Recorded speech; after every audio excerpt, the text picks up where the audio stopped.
Now, I did a whole segment on Pete Hegseth a few months ago and told y'all all about his counterintelligence to go into other countries and cause havoc and make it look like the people of the country did the atrocity. This is what Pete Hegseth specialized in, counterintelligence.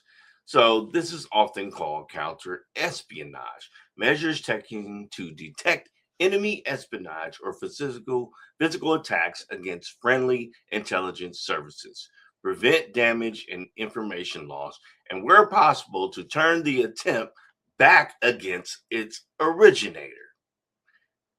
That's where we're at right now with these counterattacks by the CEA infiltrating the protesters. You understand?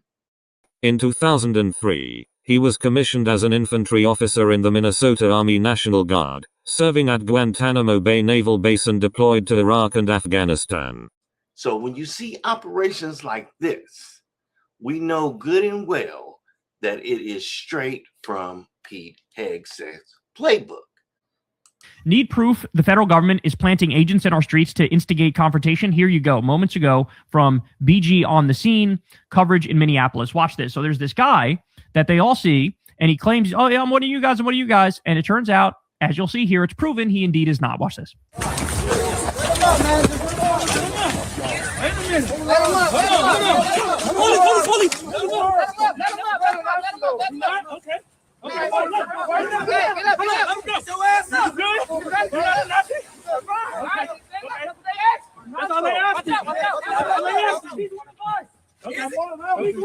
Okay, good. You all right, dude? You all right? He's one of us. How do we know? How do we know? I was with him earlier. Why you ran out earlier? Now, see, before they infiltrate into the crowd, they try and get close to somebody earlier in the day. Yeah, man, I'm out here, you know what I'm saying, trying to help out. They don't know them, but they cool. Might buy them a coffee, something like that. This is how they get in.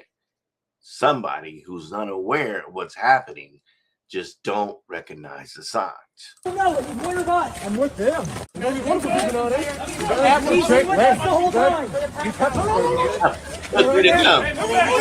Look at you going. Look at that lynch out there. Back up. Yeah, save your Nazi. Put him in your Nazi van. Go get him some help. I remember who these gentlemen are. The Proud Boys, the Oath Keepers, the Patriot Front, the Nazi groups. That's who they are. So they're not very well trained on counterintelligence. They're just trying to do things according to the cheapest way, because this normally would take months to set up, but they're just hot dogging it. And it's not working out because we now know that the CIA is infiltrating us. We now know how many of them was out there on J6. We know from previous, George Floyd protests, when the guy was out there busting the windows, he almost got lynched. So we're becoming more aware.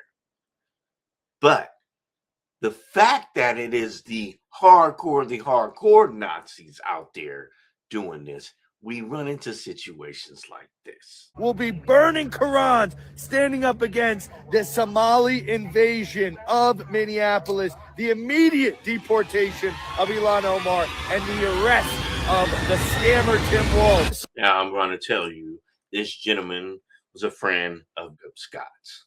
Last week in Minnesota. The storm is here. When we come, one, we go all. No one can stop what is coming. That if I catch a Muslim that's coming at me and blow his head off outside my home and I get it on video, it'll be the most viral video of all time. Jake Lang blows the head off of a Muslim trying to jihad him. Watch it in slow motion 4K from a Ring doorbell. Pretty cool. So, hey. These are cowards. Cowards.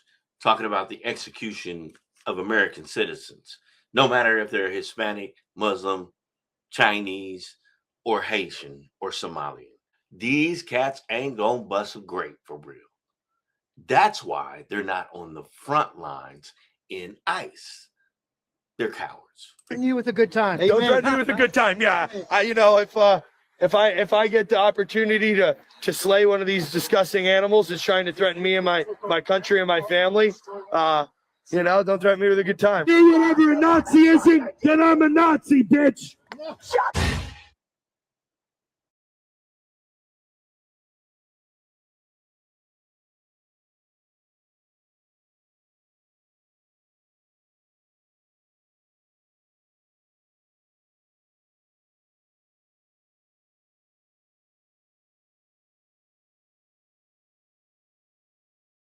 Here's your chance. He said he was looking for a chance. If I get the chance, here's your chance.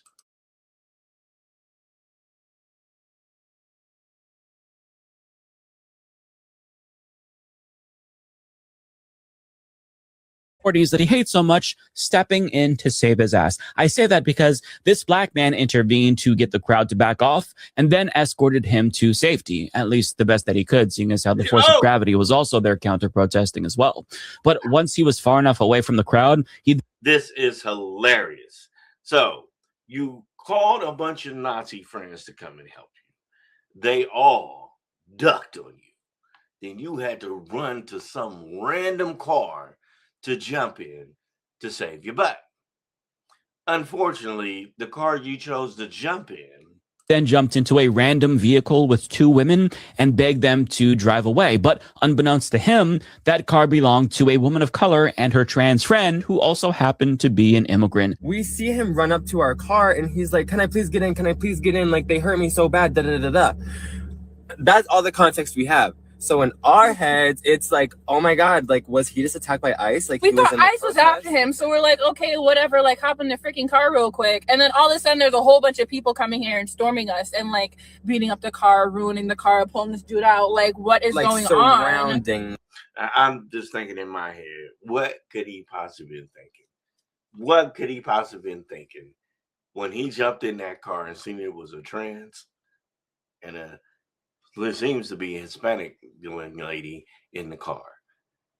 Do you think he was like, I'm going to stick to my morals and values? Heil Hitler, let me out of this car. Coward. The car, from every single angle. And yeah, we had no idea what we was getting ourselves into. It's just like, we saw an injured man, so like, obviously we're going to help because we're not bad people. What? And I don't know him. So we literally just go around the block and I'm like, you know what? Like, you need to get out. Yeah, we're still in like, the same spot. what is going on? Like, whose side are you on right now? Because like, this is not okay. And I'm just getting super weird, bad vibe from this dude. And he's just like, oh, Trump something me. I gotta owe him back. And I'm just like, yeah, I don't care what Trump did for you. Like, ICE is fucking shit. Like, who are you? The franticness of him to even mention Trump in a situation like this just shows you how scared he was. Like, who are you? And then I find out who he is. I'm like, I don't care if your Uber's here. You're not going to wait in my fucking car. You need to get out right now. And later on, when he got to the hospital, he was tended to by a black woman who happened to be wearing a hijab. You cannot make that up. He was just talking about unaliving Ilhan Omar just a few days ago. Then he gets his hat handed to him. But wait, I'm not done. Let's talk a little bit about this. Following his July arrest, nearly 6 months after he and 1,500 January 6 rioters were pardoned by Donald Trump, he was arrested again and accused of molesting a victim for months in Florida.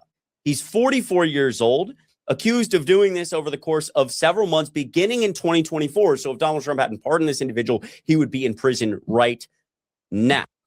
I want to tell you, because I'm trying not to make this video too long, the girl was 11 years old. Well, that's my video for today. I hope you understand how these agitators are infiltrating. I hope you understand how the intelligence of Pete Hegseth is intervening in all of this. I want you to understand how your civil rights are being plundered.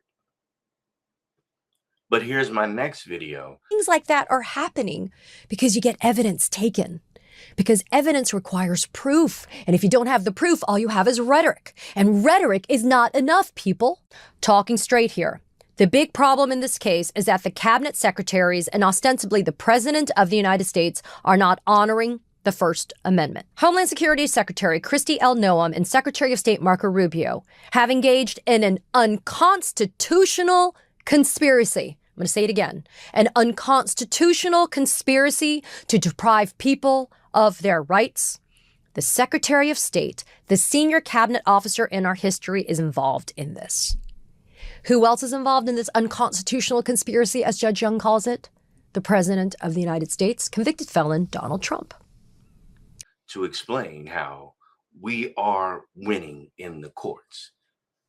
Unfortunately, I just don't believe that Donald Trump is going to allow these judges, these governors, these mayors to continue to fight legally. He's going to arrest them. What do I know? I'm just saying.